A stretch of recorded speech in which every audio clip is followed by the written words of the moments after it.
구독과 좋아요는 큰 힘이 됩니다. 무당산에서도 잊힌 외딴 암자, 태을암, 술에 절어 쓰러져 있던 한 노승이 다시 일어섭니다. 앞길을 베는 복숭아 나무 거미 20년 만에 칼집에서 빠져나와 울음이 멎지 않는 15년을 향해 내려갑니다. 오늘의 이야기를 시작하겠습니다. 강호의 협과 의리를 지키려면 구독과 좋아요는 필수. 천하무림의 북두라 불리는 무당산의 아침은 언제나 장엄했다.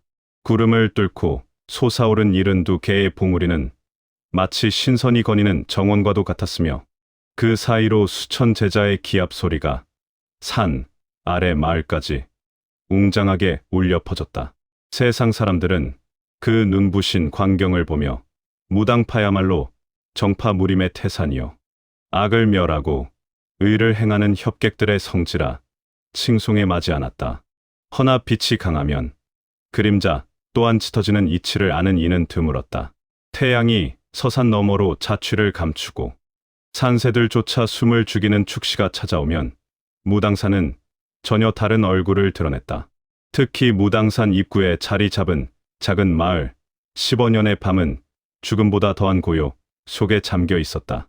15년 마을 어귀에는 수령이 500년은 좋기 넘은 거대한 회화나무 한 그루가 서 있고 그 아래에는 말라붙은 우물 하나가 검은 아가리를 벌리고 있었다. 10년 전에 가뭄 때 물길이 끊겨 폐쇄된 이 우물은 마을 사람들에게 금기시되는 장소였다. 낮에도 그 근처에만 가면 등골이 서늘해지고 원인 모를 악취가 풍겨왔기 때문이다.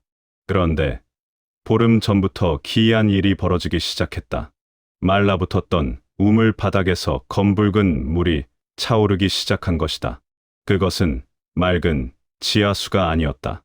마치 썩은 짐승의 피처럼 비릿하고 끈적한 액체였다. 그리고 그날 밤부터 우물 속에서 여인의 통곡 소리가 들려오기 시작했다. 처음에는 그저 바람이 우물 벽에 부딪혀 나는 소리라 여겼다. 하지만 시간이 지날수록 소리는 명확해졌다. 그것은 무언가 억울함을 호소하는 듯 처절했고 때로는 젖은 손톱으로 우물 안쪽의 돌벽을 긁어대는 듯 소름 끼치는 파열음이 섞여 있었다. 마을의 장정들은 공포에 질려 문을 걸어 잠갔으나 귀신이 부르는 소리는 빗장 틈새를 파고들어 사람들의 귓가에 속삭였다. 사건이 터진 것은 비가 추적추적 내리던 사흘 전의 밤이었다. 마을에서 가장 힘이 장사라 불리던 대장장이 칠성이가 그 소리에 홀린 첫 번째 희생자였다.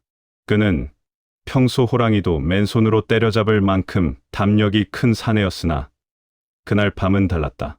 새벽녘 칠성이의 처가 남편이 없는 것을 깨닫고 밖으로 나갔을 때 그녀가 목격한 것은 몽유병 환자처럼 흐느적거리는 걸음으로 우물을 향해 걸어가는 남편의 뒷모습이었다. 칠성이는 초점 없는 눈으로 허공을 응시하며 무언가에 홀린 듯 중얼거리고 있었다. 그의 발걸음에는 망설임이 없었다. 아내가 뒤따라가며 비명을 질러보았지만 그는 듣지 못했다. 우물 난간에 다다른 그는 마치 누군가 반가운 이를 만난 듯 기괴하게 입꼬리를 비틀어 웃더니 그대로 검은 물 속으로 몸을 던졌다.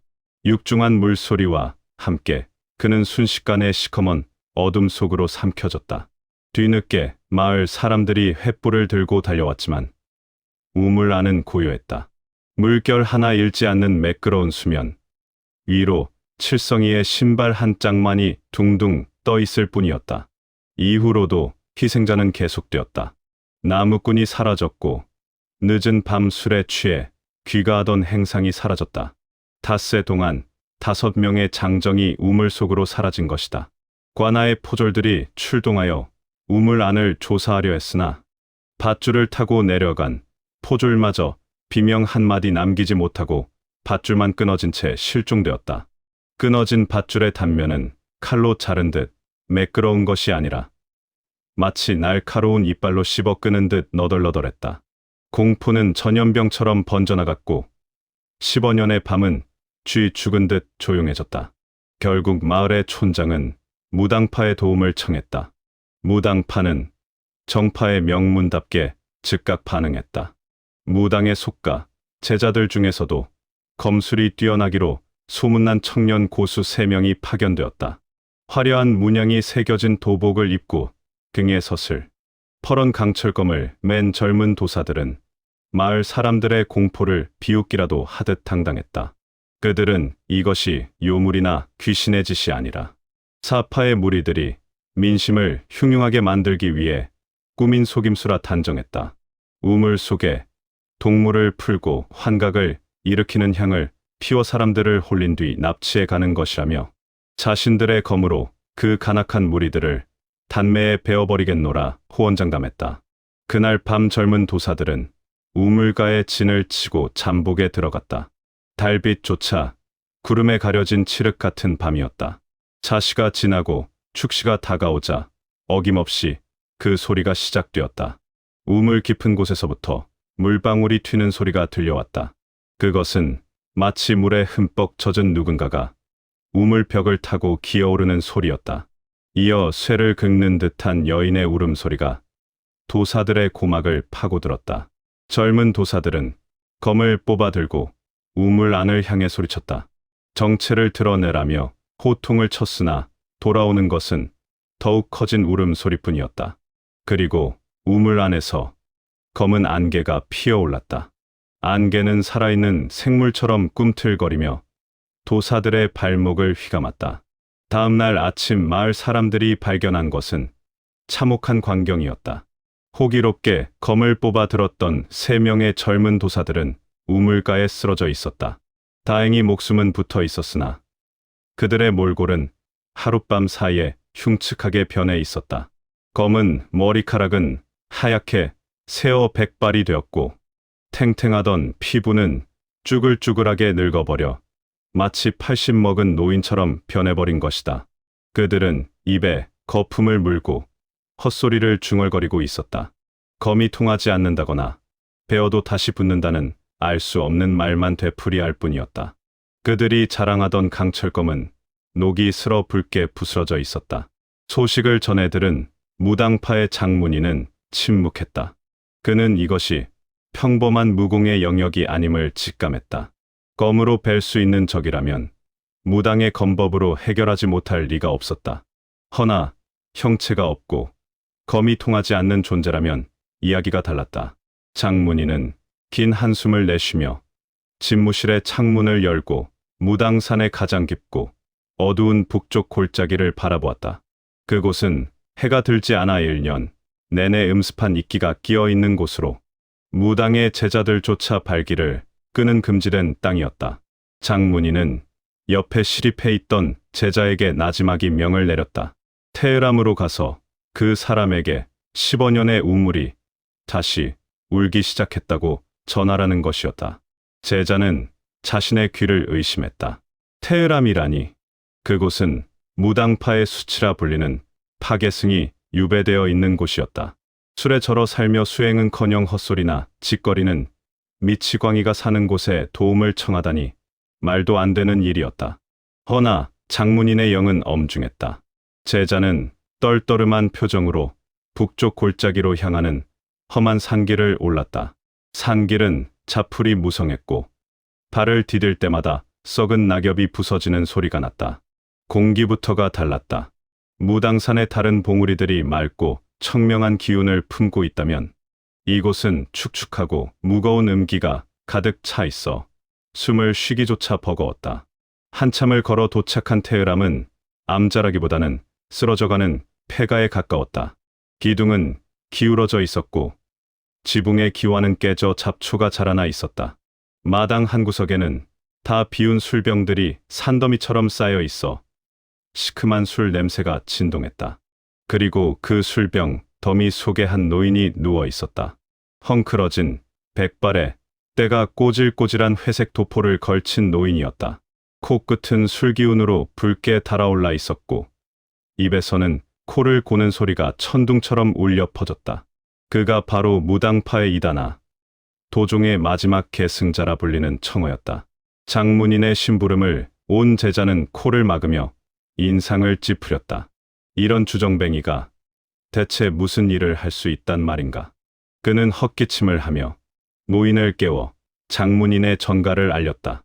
제자의 목소리에 노인은 귀찮다는 듯 몸을 뒤척였다. 눈도 뜨지 않은 채 노인은 쉰 목소리로 중얼거렸다. 술심부름 온 것이 아니라면 썩 꺼지라며 자신의 잠을 방해하면 제 아무리 장문인이라도 용서치 않겠다고 으름장을 놓았다. 제자는 기가 찼다. 감히 장문인을 능멸하다니. 화가 난 제자가 호통을 치려는 찰나 노인이 부스스 눈을 떴다. 헝클어진 머리카락 사이로 노인의 왼쪽 눈이 드러났다. 그 순간 제자는 숨이 턱 막히는 공포를 느꼈다. 노인의 오른쪽 눈은 풀려있는 탁한 눈동자였으나 왼쪽 눈은 달랐다.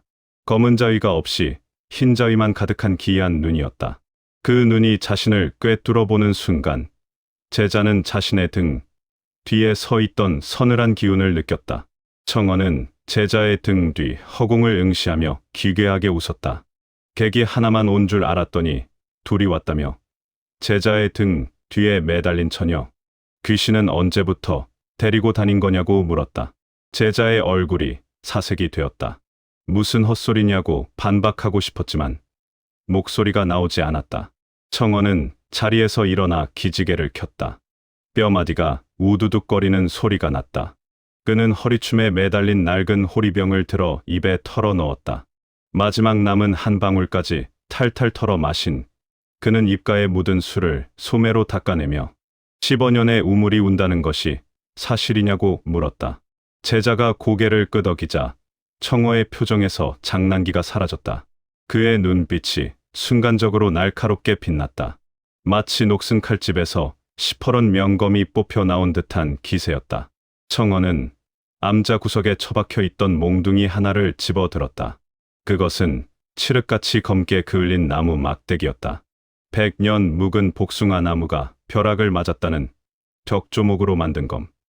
벽사도목검이었다. 그는 검을 허리춤에 찔러 넣으며 배가 고픈 것이라 읊조렸다.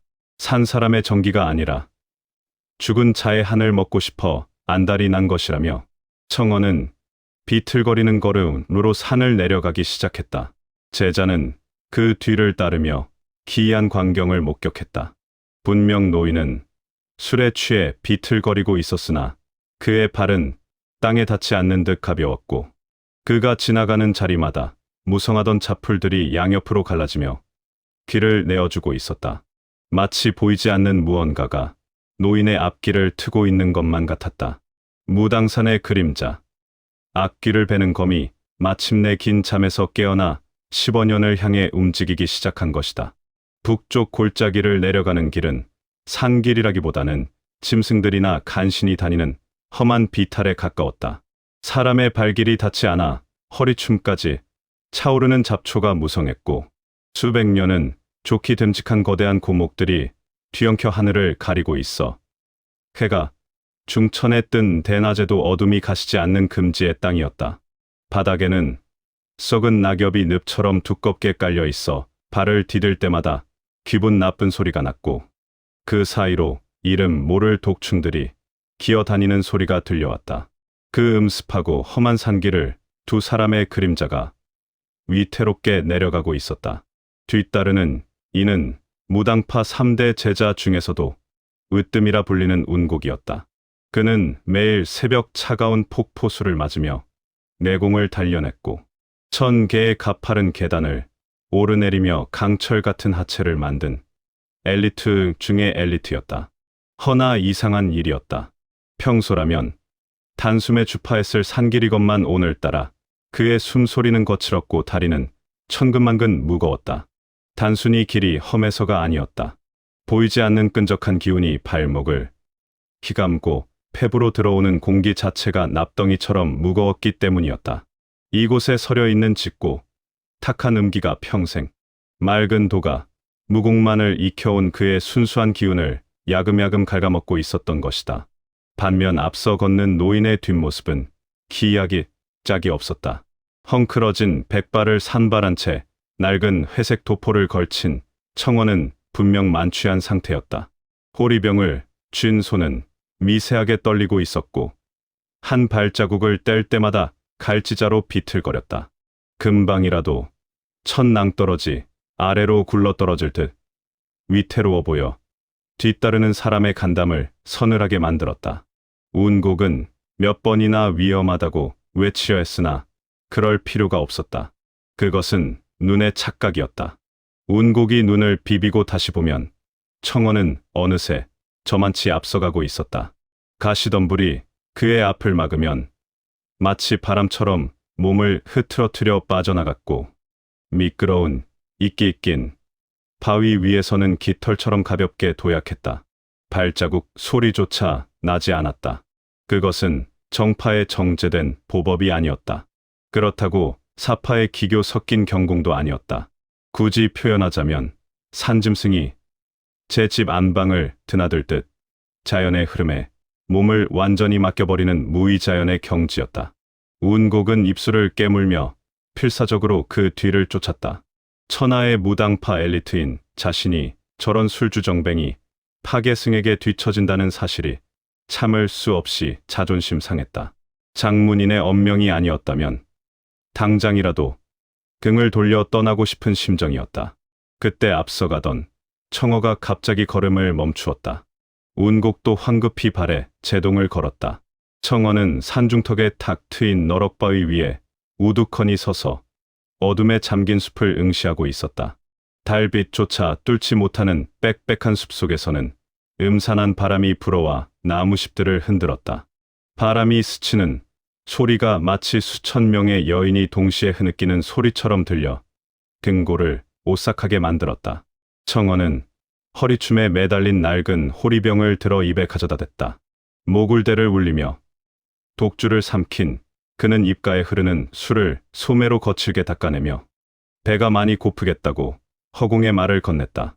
싱싱하고 어린 놈의 피 냄새가 나겠지만 오늘은 줄 것이 없으니 썩 물러가라며 잡귀들을 쫓는 신용을 했다. 운곡의 전신에 소름이 돋았다. 청어가 말을 건네는 곳에는 아무도 없었다. 오직 짙은 어둠과 흔들리는 나뭇가지뿐이었다. 하지만 청어의 시선은 분명 허공에 무언가를 쫓고 있었다. 나무 꼭대기에서 바위 뒤로, 그리고 다시 운곡의 머리 위를 빙글빙글 도는 어떤 존재를 눈으로 쫓고 있는 것이었다. 운곡은 저도 모르게 검자루를 꽉 쥐었다. 손바닥에 식은 땀이 배어 마와 검자루가 미끄러웠다. 그는 대체 누구와 대화를 하는 것이냐며 제발 그런 장난은 그만두라고 떨리는 목소리로 호소했다. 그 물음에 청어는 천천히 고개를 돌렸다. 헝클어진 머리카락 사이로 드러난 그의 왼쪽 눈이 기이하게 번들거렸다. 그것은 산 사람의 눈빛이 아니었다. 이승과 저승의 경계를 넘나들며 죽음의 세계를 들여다보는 자만이 가질 수 있는 공허하고도 섬뜩한 눈빛이었다. 청어는 씩 웃으며 누런 이빨을 드러냈다. 이 산에 가득 찬 굶주린 잎들이 보이지 않느냐고. 무당산이 천하의 양기가 모인 성지라지만 빛이 강하면 그림자도 짙은 법이라 말했다. 그 그림자 속에 억울하게 죽은 산짐승과 객사한 나그네들의 혼이 들끓고 있으며 그들이 운곡의 싱싱한 양기를 탐내고 있다고 경고했다. 특히 등 뒤에 매달린 놈은 혀가 아주 길다는 말도 덧붙였다. 운곡은 헛소리라 치부하려 했지만 귓가를 스치는 바람 소리가 순간 비웃음 소리처럼 들려 머리카락이 곤두섰다. 등 뒤에서 누군가 차가운 입김을 불어넣는 듯한 한기가 느껴져 황급히 뒤를 돌아보았지만 보이는 것은 어둠 속에서 흔들리는 나뭇가지뿐이었다.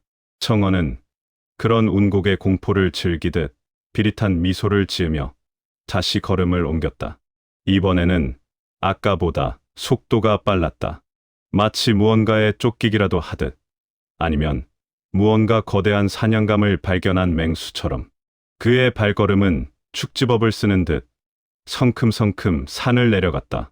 운곡은 공포를 떨쳐내려 애쓰며 비틀거리는 다리에 힘을 주어 그 뒤를 따랐다. 한 시즌쯤 내려갔을까 울창하던 숲이 거치고 시야가 트이더니 저 멀리 산 아래의 풍경이 드러났다. 15년이었다. 하지만 산 위에서 내려다본 15년의 모습은 평소와 달랐다. 그것은 죽은 도시였다.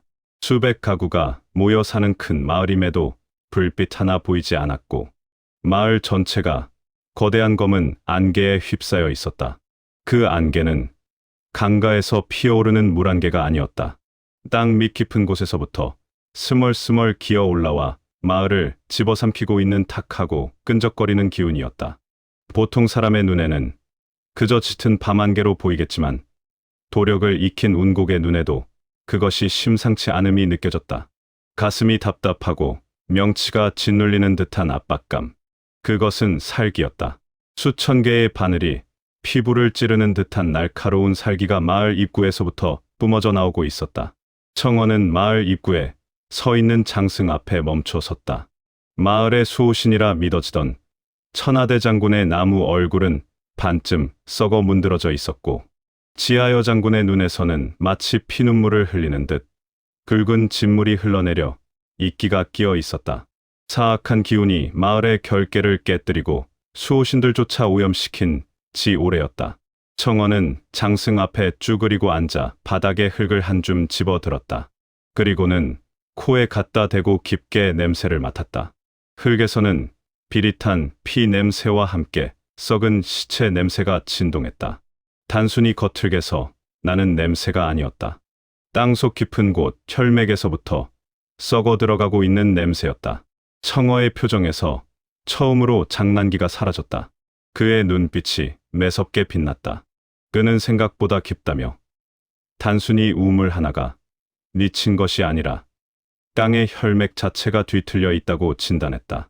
누군가 억지로 물기를 막고 음기를 불어넣었으며 산 사람을 제물로 바쳐 죽은 땅을 만들 작정이라고 읊조렸다. 운곡이 마른 침을 삼키며 마교의 소행이냐고 묻자 청원은 고개를 저었다. 마교 놈들은 이렇게 지저분하게 일 처리를 하지 않으며 불을 지르고 피를 뿌릴지언정 이렇게 은밀하게 저주를 심지는 않는다고 했다. 이것은 깊고 오래된 원한이며 그 원한을 이용해 아주 위험한 것을 키우려는 자가 있다고 말했다.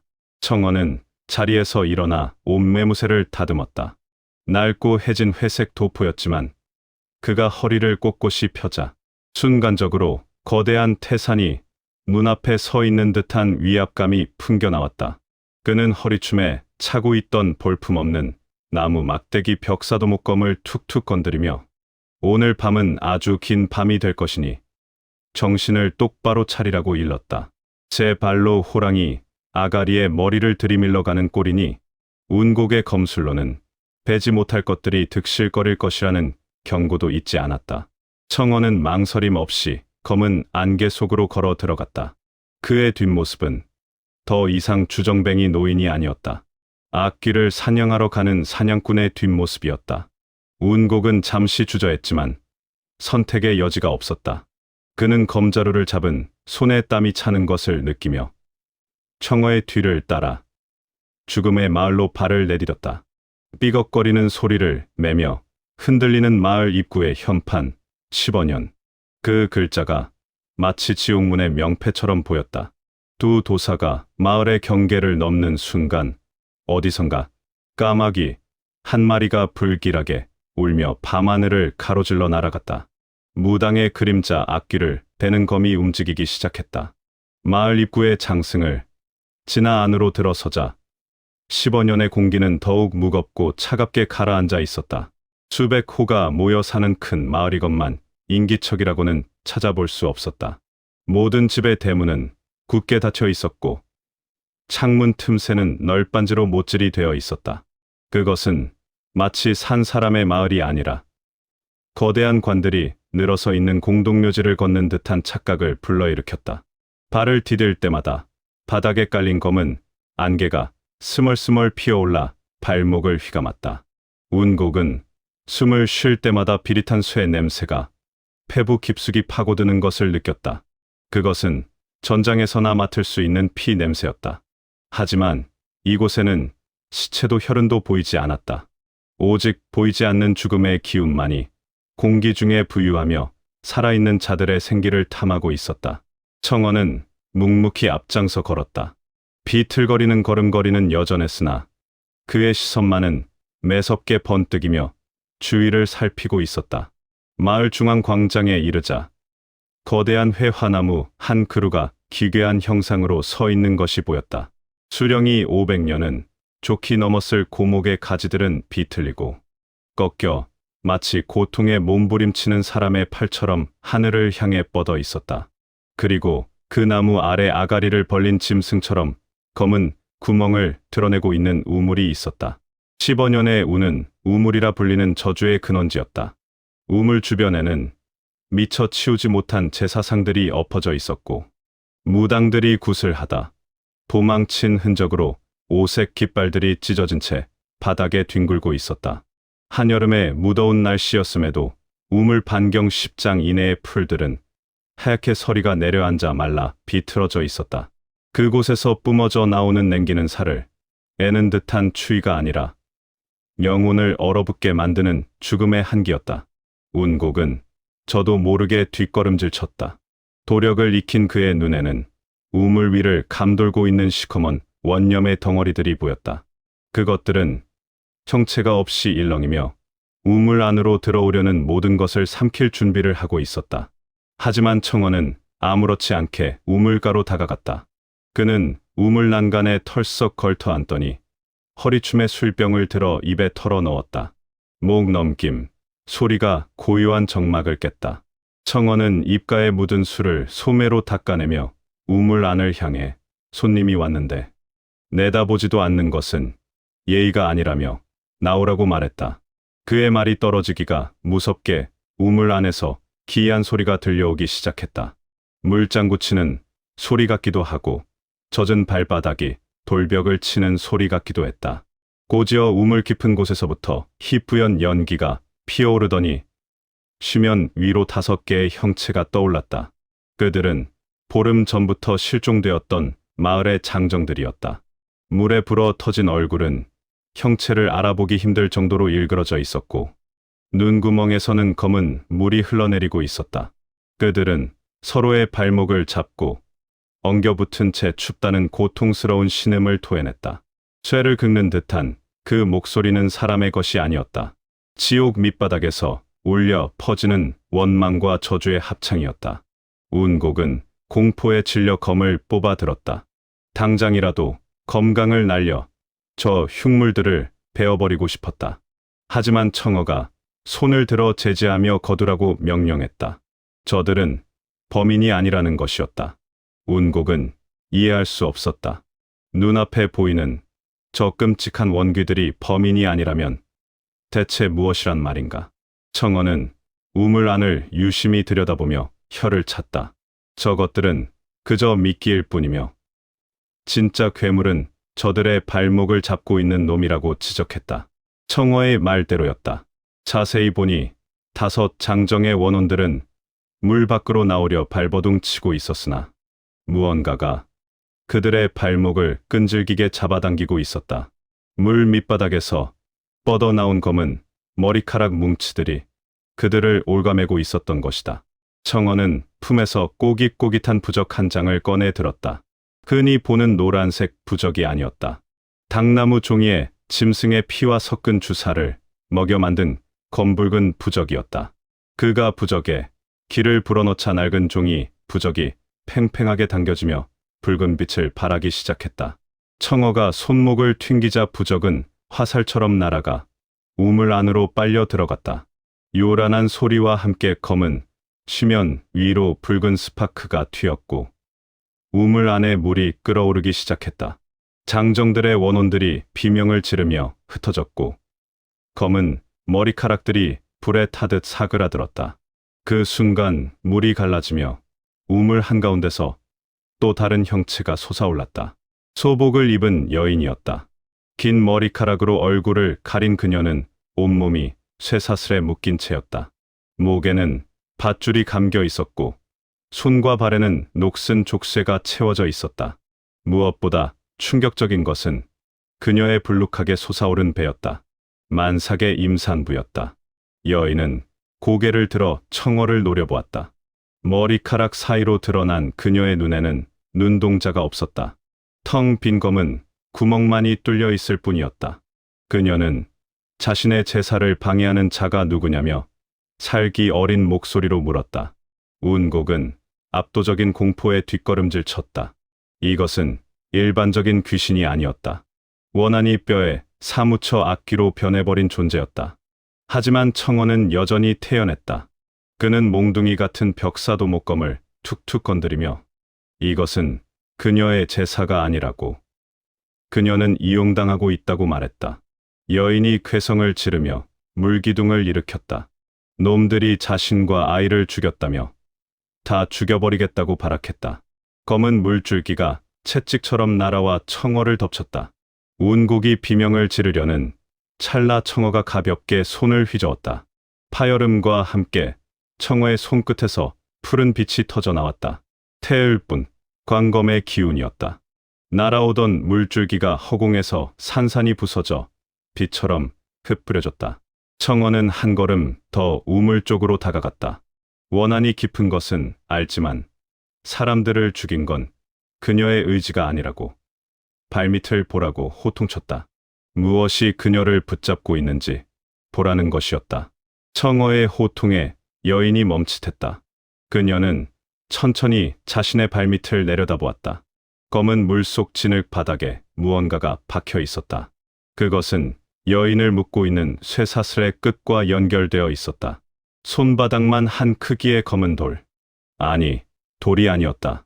그것은 검은색 옥으로 깎아 만든 부적이었다. 그 검은 부적에서 뿜어져 나오는 사악한 기운이 여인의 원혼을 조종하고 있었다. 여인의 분노와 슬픔을 증폭시켜 산 사람을 홀리는 한각을 만들어내고 그들을 우물로 유인하여 생기를 빨아먹고 있었던 것이다. 이것은 자연적으로 생긴 귀신 소동이 아니었다. 누군가 치밀하게 계획한 주술적 살인이었다. 이 우물은 거대한 재단이었고 마을 사람들은 그 재단에 바쳐지는 제물이었던 것이다. 청어의 눈빛이 싸늘하게 식었다.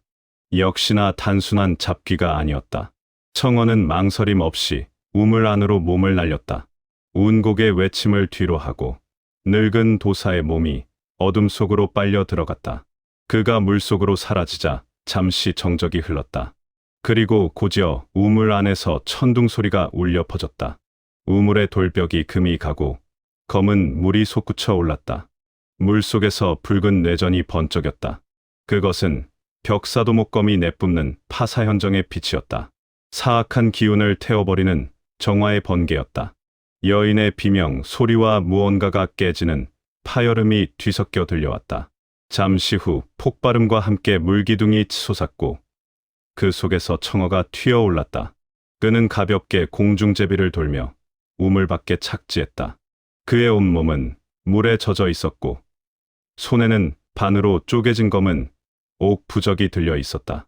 부적이 깨지자 우물을 감싸고 있던 검은 안개가 거짓말처럼 걷히기 시작했다. 여인의 원혼도 더 이상 흉측한 악귀의 모습이 아니었다. 그녀는 슬픈 표정의 평범한 여인이 되어 공중으로 흩어졌다. 고맙다는 마지막 목소리가 바람에 실려 사라졌다. 운곡은 떨리는 다리로 청어에게 다가갔다. 방금 그것이 무엇인지 물었다. 청어는 대답 없이 손에 들린 깨진 부적을 달빛에 비추어 보았다. 검은 옥으로 만든 부적 뒷면에는 아주 작게 그러나 선명하게 글자가 새겨져 있었다. 밝을 명, 이을 윤. 그 글자를 본 순간 청어의 손이 미세하게 떨리기 시작했다. 그의 붉은 코끝이 파르르 떨렸고 무심하던 눈동자의 깊은 절망과 분노가 차올랐다. 그것은 20년 전 자신이 눈보라 치는 산 속에서 주워온 아이에게 직접 지어주었던 이름이었다.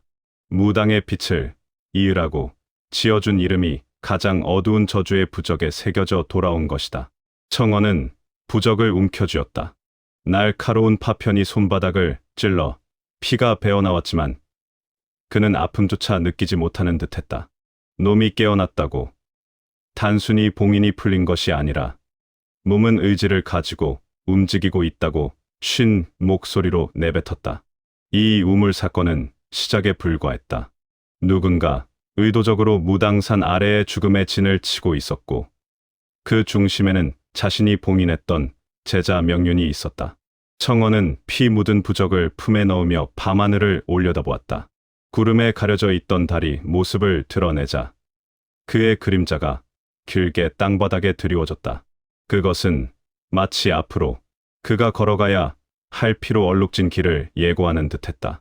청어는 벽사도 목검을 다시 허리춤에 꽂으며 운곡에게 가자고 말했다.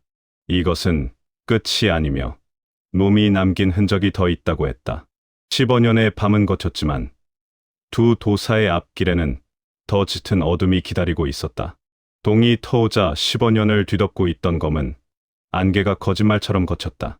밤새 공포에 떨며 문을 걸어 잠갔던 마을 사람들은 하나둘 밖으로 나와 우물가로 모여들었다. 그곳에는 간밤에 격렬했던 사투를 증명하듯 우물 난간이 반쯤 부서져 있었고 바닥에는 물이 흥건했다. 그리고 그 젖은 바닥 위에 창백하게 질린 여인의 시신 한 구가 놓여 있었다.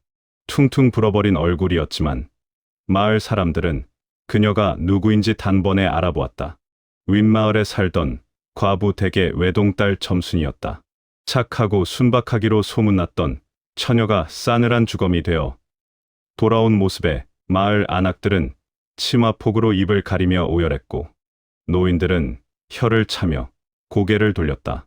그녀의 배는 남산만하게 불러 있었다. 뱃속의 아이와 함께 억울한 죽음을 맞이한 것이다. 청어는 시신 곁에 서서 묵묵히 독주를 들이켰다. 그의 젖은 도포는 아침 바람에 펄럭였고 헝클어진 백발 사이로 드러난 눈빛은 어느 때보다 차갑게 가라앉아 있었다. 곁에 서 있던 운곡은 분노로 몸을 떨고 있었다.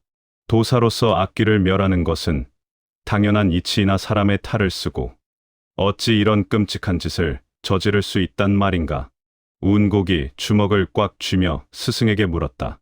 이 여인을 죽인 자가 누구인지, 악귀가 씌어 미쳐버린 것인지 아니면 마교의 사주를 받은 것인지 물었다. 청어는 빈 술병을 바닥에 던지며 피식 웃었다. 악귀나 마교 따위를 핑계 삼지 말라며. 이것은 온전히 인간의 짓이고 더럽고 추악한 욕망이 빚어낸 참극이라고 일갈했다. 청어는 마을 촌장을 불렀다. 촌장은 두려움에 떨며 청어 앞에 무릎을 꿇었다. 청어가 이 아이가 누구의 아이를 가졌는지 알고 있느냐고 묻자 촌장의 눈동자가 심하게 흔들렸다. 그는 우물쭈물하며 입을 열지 못했다. 시선을 피하며 식은땀만 흘리는 꼴이 무언가 알고 있음이 분명했다. 청어가 바닥에 떨어진 쪼개진 검은 부적 조각을 촌장의 눈앞에 들이밀며 말하지 않으면 이 저주가 다음엔 촌장의 집 대문을 넘을 것이라고 협박했다. 그 서슬퍼런 협박에 촌장은 기겁하며 다닥에 머리를 찍고 사실을 토해냈다. 이 마을의 지주인 왕 대인의 아들 짓이라고 자백했다. 왕 대인. 그는 15년의 땅 절반을 소유하고 있다는 거부였다. 관아의 현령조차 뇌물로 구워 삶아 마을의 왕처럼 군림한다는 자였다. 점순이는 왕 대인 집에 친모로 일하러 갔다가 변을 당한 것이었다. 촌장의 자백이 터져 나오자 주변에 있던 마을 사람들도 웅성거리기 시작했다. 권력이 무서워 입을 다물고 있었을 뿐 다들 짐작은 하고 있었던 것이다. 청어는 자리에서 일어났다. 굿판을 버렸으면 떡을 먹어야 하니 죗값을 받으러 가자고 했다. 왕 대인의 저택은 마을이 내려다 보이는 언덕 위에 요새처럼 자리 잡고 있었다. 기와 지붕은 번쩍거렸고 대문은 성문처럼 거대했다. 대문 앞에는 몽둥이를 든 사병들이 험악한 인상을 쓰며 지키고 있었다. 낡은 도포를 걸친 노인과 젊은 도사가 다가오자 사병들이 앞을 막아섰다. 사병 대장이 몽둥이를 휘두르며 어디서 굴러먹던 거지? 꾀가 감히 이곳을 얼씬거리냐고 위협했다. 운곡이 나서려 했으나 청어가 빨랐다. 청어는 대꾸조차 귀찮다는 듯 손을 휘저었다. 둔탁한 소리와 함께 사병 대장이 허공으로 붕 떠올라 대문에 처박혔다. 손가락 하나 되지 않고 장풍만으로 사람을 날려버린 것이다.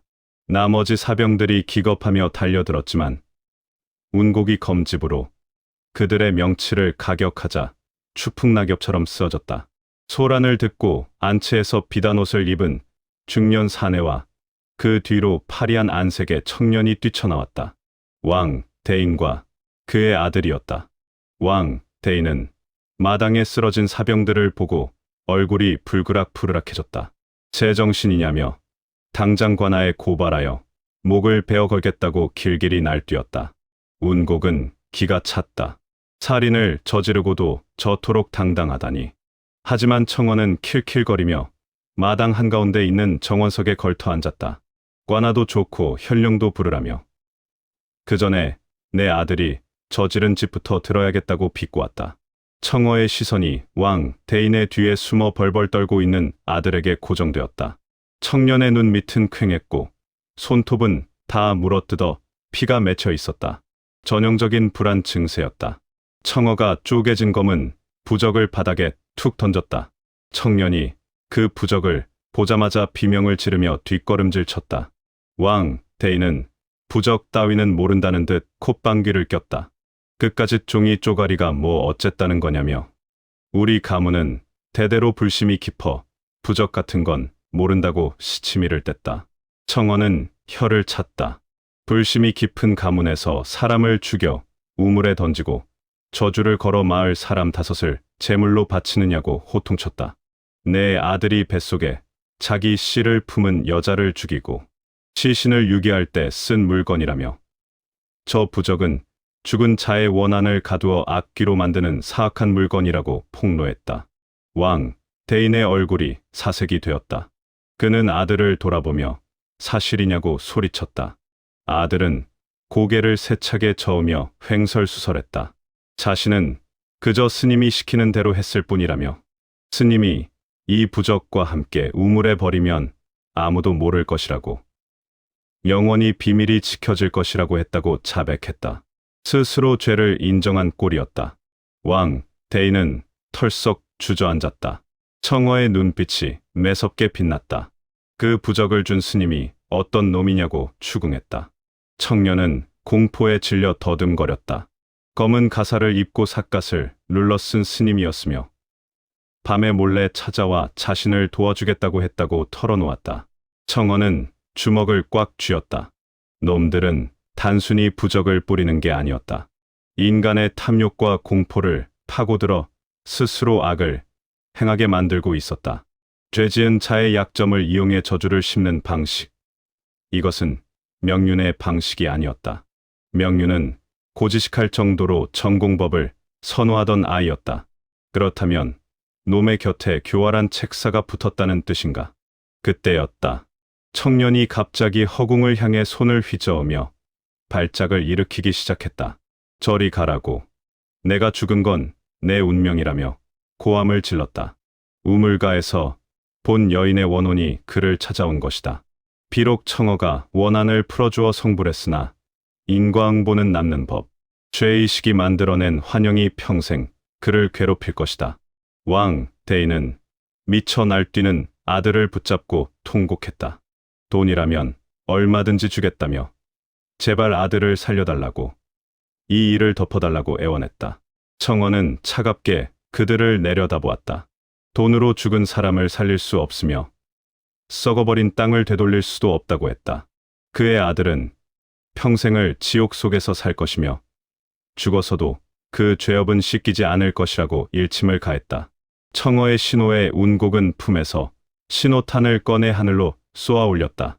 무당파의 지원 요청 신호였다. 곧 본산에서 형법당의 제자들이 내려와 이들을 관아로 압송하고 죗값을 치르게 할 것이다. 현령이 매수되었다. 한들 무당파가 직접 개입한 이상 뇌물은 통하지 않을 터였다. 청어는 왕 대인의 저택을 나서며 하늘을 올려다보았다. 아침 해가 떠올랐지만 그의 마음은 여전히 밤처럼 어두웠다. 검은 가사를 입은 스님. 그자가 명륜의 수하임이 분명했다. 놈들은 조직적으로 움직이고 있었다.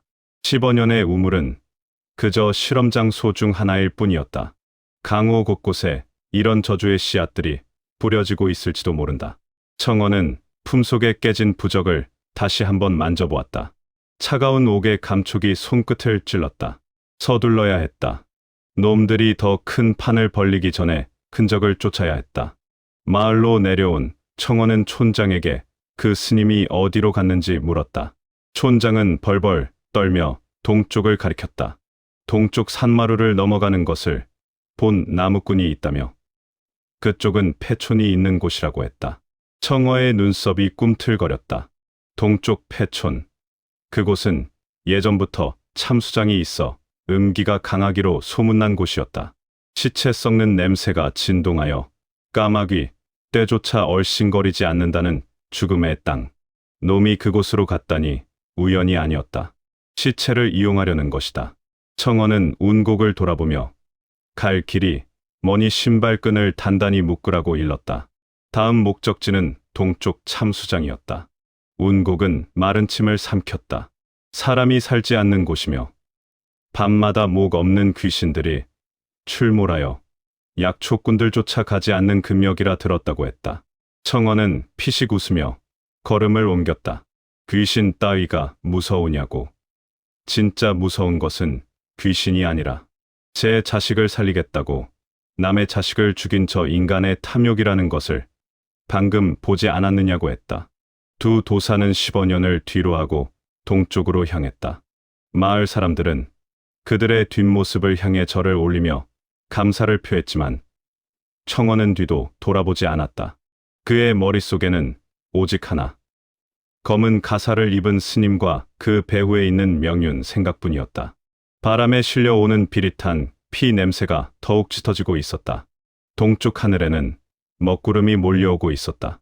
마치 그들이 가는 길을 막으려는 듯 거대한 어둠의 장막이 드리워지고 있었다. 15년을 벗어나 동쪽으로 향하는 길은 황천길이라 불릴 만큼 험하고 음산했다. 사람들의 발길이 끊긴 지 오래되어 길은 자풀로 뒤덮여 있었고 곳곳에 짐승의 뼈가 하얗게 발에 뒹굴고 있었다. 해가 중천에 떠 있음에도 불구하고 이 길에는 기이한 안개가 깔려 있어 한치 앞을 분간하기 어려웠다. 그 안개는 습기를 머금은 물안개가 아니라 땅에 스며든 피와 원한이 증발하여 만들어진 장기였다. 숨을 쉴 때마다 비릿한 쇠 맛이 혀끝에 감돌았고 피부에는 끈적한 막이 씌워지는 듯한 불쾌감이 들었다. 청어는 말없이 앞장서 걸었다. 그의 걸음은 느릿했지만 한 번도 쉬지 않았다. 품속에 넣어둔 깨진 검은 부적이 심장 부근에서 뜨겁게 달아올라 그의 살갗을 태울듯이 자극하고 있었기 때문이었다. 그것은 단순한 열기가 아니었다. 부적에 새겨진 명륜이라는 이름이 보내는 신호였다. 20년 전 자신의 손으로 봉인했던 제자가 보내는 구조 요청이자 동시에 자신을 죽여달라는 절규였다. 청어는 걸음을 옮길 때마다 20년 전의 기억이 주마등처럼 스쳐 지나가는 것을 느꼈다. 눈보라치는 산속에서 얼어 죽어가던 아이를 품에 안았을 때의 온기, 처음 검을 쥐어주었을 때 아이가 보여주었던 맑은 눈동자, 그리고 마지막 순간 검은 기운에 잠식되어 가면서도 스승을 위해 웃어 보이던 그 처참한 미소까지 모든 기억이 날카로운 비수가 되어 청어의 가슴을 후벼 팠다. 뒤따르던 운곡은 감히 스승의 등 뒤에 말을 걸지 못했다. 평소라면 술주정뱅이라 비웃었을 노인이었지만 지금 청어의 등에서는 감히 범접할 수 없는 고독과 살기가 뿜어져 나오고 있었기 때문이었다. 운곡은 묵묵히 주위를 경계하며 걸었다. 길가의 나무들은 하나같이 기괴하게 비틀려 있었다. 마치 고통에 몸부림치는 사람의 형상처럼 껍질이 벗겨지고 가지가 꺾여 있었다. 잎사귀 하나 없는 앙상한 가지 위에는 까마귀들이 때를 지어 앉아 두 도사를 내려다보고 있었다. 놈들은 울지도 않고 날지도 않았다. 그저 시체처럼 굳은 채 번들거리는 눈동자로 이방인들을 관찰하고 있을 뿐이었다. 한 시즌쯤 걸었을까 숲이 끝나고 거대한 황무지가 나타났다. 그곳은 생명의 기운이라고는 찾아볼 수 없는 죽음의 땅이었다. 바닥은 검게 그을린 듯 시커먼 흙으로 덮여 있었고 풀 한 폭이 자라지 않았다. 그 황무지 너머로 허물어진 성벽과 폐가들이 희미하게 모습을 드러냈다. 동쪽 폐촌이었다. 과거에는 죄인들을 참수하고 시신을 아무렇게나 내다 버리던 처형장이 있었던 곳. 억울하게 죽은 원혼들이 너무 많아 대낮에도 도깨비불이 춤을 춘다는 금지의 땅이었다. 청원은 황무지 입구에 서 있는 돌무덤 앞에 멈춰 섰다. 누군가 오가며 하나둘씩 쌓아 올린 돌탑은 이미 무너져 있었고 그 틈에는 낡은 집신들과 빛바랜 천 조각들이 끼워져 있었다. 죽은 자들의 넋을 기리기 위해 누군가 남겨둔 흔적이었다. 하지만 청어의 시선을 끈 것은 돌탑이 아니었다. 돌탑 맨 꼭대기에 놓여 있는 기이한 물건이었다. 그것은 방금 전까지 누군가 만지작거린 듯 흙먼지 하나 묻지 않은 깨끗한 나무 조각상이었다. 손가락만 한 크기의 조각상은 승려의 모습을 하고 있었는데 그 얼굴에는 눈, 코, 입이 없었다. 달걀 귀신처럼 매끈한 얼굴이었다. 청어가 조각상을 집어들자마자 파사삭하는 소리와 함께 조각상이 검은 가루가 되어 부서져 내렸다. 함정이었다. 조각상 안에 숨겨져 있던 사악한 기운이 터져 나오며 검은 연기가 청어의 손을 휘감았다. 운곡이 기겁하며 스승을 불렀다. 하지만 청어는 당황하지 않았다. 그는 태을분광검의 기운을 손바닥에 집중시켰다. 푸른 빛이 손을 감싸자 검은 연기는 비명을 지르듯 흩어졌다. 청어는 손에 남은 검은 가루를 털어내며 차갑게 웃었다. 놈이 다녀갔으며 아주 가까이에 있다고. 이것은 더 이상 다가오지 말라는 경고라고 했다. 운곡은 왕대인 집에서 말한 그 검은 승려냐고 물었다. 청어는 고개를 끄덕였다. 놈은 명륜의 수하가 분명하며 명륜이 봉인된 곳에서 흘러나온 탁기를 모아 이런 저주 인형들을 만들고 있다고 설명했다. 놈들은 이 폐촌을 거점으로 삼아 시체들을 모으고 있었고 죽은 자들의 군대를 만들기 위해서였다. 청어의 눈빛이 폐촌 너머의 어둠을 꿰뚫어 보았다. 저 멀리 폐촌의 중심부에는 거대한 붉은 기운이 소용돌이치고 있었다. 일반인의 눈에는 보이지 않지만 영안을 가진 청어에게는 뚜렷하게 보였다. 하늘을 찌를 듯 솟아오르는 원한의 기둥. 그곳에서 무언가 거대한 것이 만들어지고 있었다. 그때였다. 어디선가 쿵, 쿵 하는 묵직한 소리가 들려왔다. 땅이 미세하게 진동했다. 운곡은 검자루를 잡고 지진이냐고 물었지만 청어는 고개를 저었다. 발소리였다. 아주 거대한 놈이 오고 있었다. 청어의 말이 끝나기가 무섭게 황무지 저편에서 거대한 그림자가 모습을 드러냈다. 안개를 헤치고 나타난 그것은 사람의 형상을 하고 있었으나 크기가 일반인의 2배는 되어 보였다. 온몸에는 쇠사슬을 칭칭 감고 있었고 손에는 사람 키만 한 거대한 푸주칼을 질질 끌고 있었다. 괴물의 정체는 시체였다. 하지만 평범한 강시가 아니었다. 수십 구의 시체를 억지로 꿰매어 만든 누더기 괴물이었다. 머리는 하나였으나 팔이 4개였고 다리는 굵은 통나무처럼 비대했다. 꿰매진 상처 부위에서는 검은 진물이 뚝뚝 떨어지고 있었다. 괴물은 짐승 같은 포효를 지르며 두 도사를 향해 돌진해왔다. 괴물이 발을 디딜 때마다 땅이 울리고 돌멩이들이 튀어올랐다. 운곡은 압도적인 공포에 질려 다리가 굳어버렸다. 저런 괴물은 듣도 보도 못했다. 강호의 어떤 사파 무공으로도 저런 흉물은 만들어내지 못한다. 저것은 지옥에서나 볼 법한 악귀였다. 멍하니 서 있는 운곡을 향해 괴물이 푸주칼을 치켜들었다. 그 거대한 칼날이 내려 찍히면 운곡의 몸은 두 동강이 날 것이 뻔했다. 청어의 고함 소리와 함께 운곡의 몸이 뒤로 튕겨나갔다. 청어가 운곡의 멱살을 잡고 집어던진 것이다. 굉음과 함께 괴물의 칼이 운곡이 서 있던 자리를 강타했다. 땅이 갈라지고 흙먼지가 폭풍처럼 일어났다. 청어는 흙먼지 속에서 벽사도목검을 뽑아 들었다. 낡은 나무 몽둥이에서 붉은 뇌전이 파지직거리며 튀었다. 청어는 괴물의 다리 사이로 파고들었다. 그의 동작은 물 흐르듯 유려했다. 태을분광검 제3식 빛을 나누어 그림자를 벤다. 청어의 검이 괴물의 무릎 관절을 스치고 지나갔다. 둔탁한 소리와 함께 괴물의 거대한 몸뚱이가 중심을 잃고 휘청거렸다. 하지만 괴물은 쓰러지지 않았다. 고통을 느끼지 못하는 시체였기에 무릎이 꺾인 상태에서도 다시 칼을 휘둘렀다. 청어는 혀를 차며 뒤로 물러섰다. 일반적인 검술로는 저놈을 죽일 수 없다.